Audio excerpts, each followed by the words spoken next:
Toni Albà.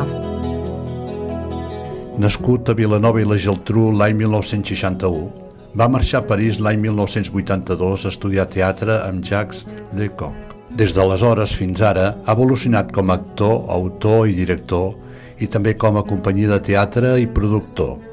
La seva carrera comença a França amb la companyia Dram Bacchus i l'espectacle Opération Feu, amb la qual fa una gira durant 8 anys per 29 països.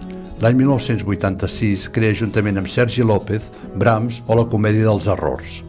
L'any 1994 torna a Catalunya per crear i protagonitzar L'Ombra, obra amb la qual continua ininterrompudament de gira.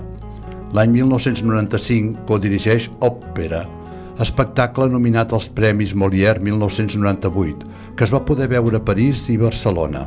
Actualment té en repertori diferents espectacles i és molt conegut per les seves paròdies en diversos programes de televisió. Ha col·laborat en programes del Canal Plus i Antena 3 i és actor fix dels programes Polònia i Cracòvia de TV3. Així mateix és autor del llibre Ser o no ser catalans. Aquesta és la qüestió. Però, a banda del seu vessant artístic, Toni Albà s'ha distingit pels seus posicionaments independentistes, participant en actes de l'Assemblea Nacional Catalana i de manera molt activa a les xarxes socials. Al setembre del 2016 va protagonitzar el pregó alternatiu de les festes de la Mercè, caracteritzat de Felip V, fent una recreació històrica de l'època en què Catalunya va perdre les seves llibertats.